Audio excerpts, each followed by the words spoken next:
Meron tayong pasalubong po kay Carla. Ito po yun. Wait lang, kunin ko lang. Oh, yun. So yun, isang mapagpalang araw po sa ating lahat mga kamusikalingap. Panibagong araw at panibagong vlog na naman po. Yan, muli po Ervin Official. At kung di pa po kayo nakakapag-subscribe sa aking channel, pa-subscribe naman po at pa-click na rin po ng notification bell at all para updated po kayo sa lahat ng nilalabas ko pong vlog at lahat ng nilalabas ko pong kanta para sa ating mga idolo tulad ng Team Jomcar at kanta para sa lahat ng kalingap. Ayun, shoutout po pala sa mga OFW, sa mga silent viewers at sa mga hindi nag-i-skip ng ads. Maraming salamat po sa inyo. Ayan, sa simpleng pag hindi nyo po pag-skip ng ads. Ayan, malaking tulong po yan para sa aming mga small YouTuber. Ayan, sa mga bago po nag-subscribe sa akin, maraming salamat po. Dito na nga po tayo mga kamusikalingap. Ayan, ito po yung ating topic patungkol kay Carla at Jomcar. Yan, sa hindi inaasahan po mga kamusikalingap, napakabilis po talaga ng araw at hindi po natin namalayan na ang Team Jomcar ay 1 taon na pala mga kamusikalingap. Yan, kaya sana mas lalo pang tumatag yung kanilang samahan. Yan, at sana suportahan pa po natin sila. Sa hindi inaasahang pangyayari mga kamusikalingap ay meron pong sorpresa si Jomar kay Carla. Ayan, na bigla rin po si Carla dito sa sorpresa ni Jomar at meron po siyang binigay na sigurado pong nagustuhan ni Carla. Ayan, meron po tayong maiksing video at panoorin po natin sabay-sabay po ito. Carla po at si Kuya David Vlogs.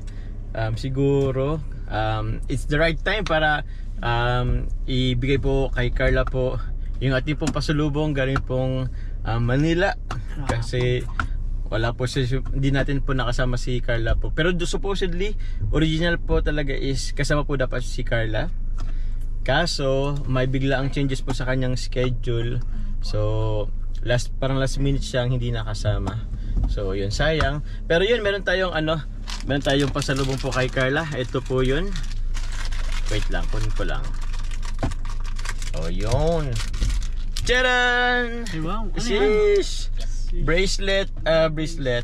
Kasi ang dami mo na kasi Carla gamit. Actually, nahirapan din ako maghanap ng pasalubong po kay Carla. Kasi sobrang na pong daming bracelet, daming gamit. Binili, di ko nakita yung binili. Sa to bro, kung saan bumili si Kuya Bal ng mga ginto. Doon siya sa may market, market. So yun, i-ano natin.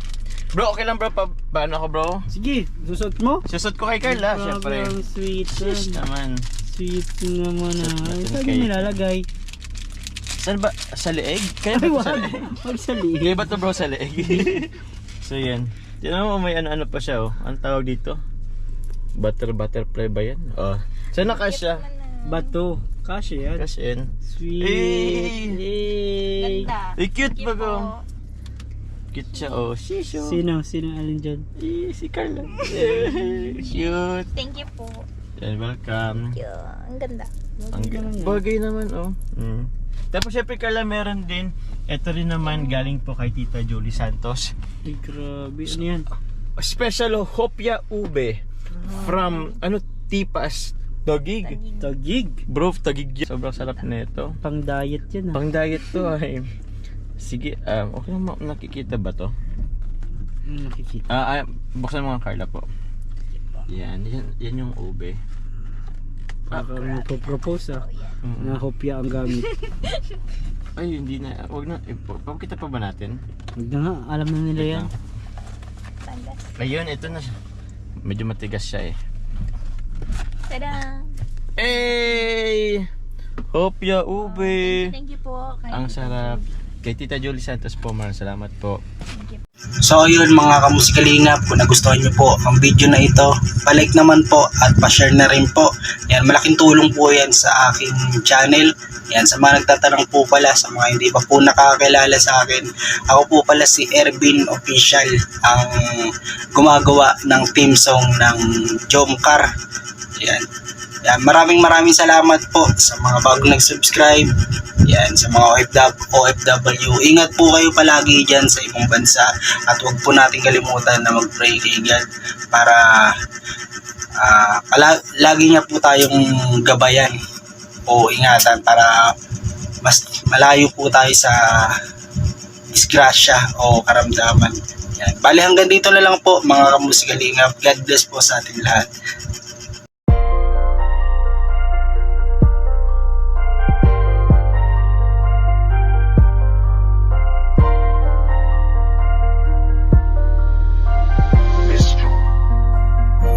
Kapag kasama ka, nawawala ang problema.